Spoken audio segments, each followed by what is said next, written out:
खुलुमबाय गोजोन फुंबिलिनि गाहाम हामलायथिखौ बड'सा नायगिरिफोरनिसिम बावहरबाय। दिनै 20 मार्च 2022 इं रबिबार बारायनि सानसेनि फानजामुथिखौ फरायनो लादों आं सांग्रिला नार्जारी। मेष राशि मोजां खामानि मावनानै लानो हागोन, गोजोननायखौ मोनगोन। दिनैनि साना गोथार। बृष राशि देहायाव माबाफोर जेंना सोमजिनो हागौ, देहाया गाज्रि जालांनो हागौ, गोसोखौ हमथा। मिथुन राशि नखराव मानिबा जेंना सोमजिनो हागौ, गोजोननाय गैयैजों सम बारहो हरनांगोन। कर्कट राशि फरायगिरिनि थाखाय मोजां सान, मोजाङैनो सोलोंथाइखौ मोननो हागोन। सिंह राशि दिनैनि दिनाव मानिबा थाखाय खरसा खालामनांनो हागौ, आखायाव थानाय राङा जोबस्रांनो हागौ। कन्या राशि रंजा बाजा गोजोनै सम बारहोहरनो हागोन, फारफ्रोमथिंबो मोजां।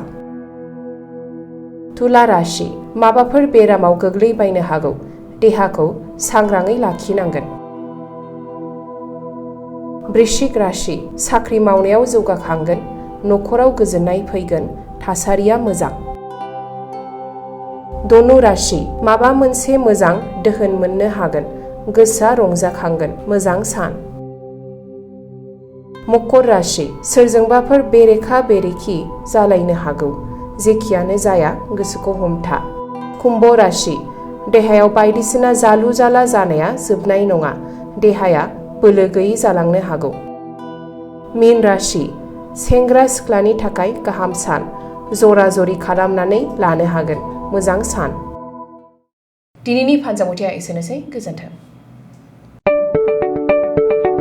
2022-2023 सोलोंथाइ बोसोरनि थाखाय चिरां जिल्लानि बेंटलाव थानाय मोनसिम सिब्राय इंलिश स्कुलाव नार्सारिनिफ्राय थाखो 8 सिम फरायसाफोरनि मुं थिसननाया सोलिगासिनो। बे फरायसालियाव हौवासा आरो हिनजावसाफोरनि आलादायै थानायनि राहानि थाखाय हस्टेलनि खाबु दङ। गोजौ सोलोंथाइ लानाय रोंगौथि गोनां आरो मोजां फोरोंथाइ मोननाय फोरोंगिरिफोरनि गेजेरजों बे स्कुलाव फरायसाफोरनो सोलोंथाइ होनाय जायो। Computer and Science Laboratory, Games and Sports, Physical Education, Smart Class, Art and Music Class, Coaching आरो टिउसननि खाबुखौ बे स्कुलाव मोननो हागोन।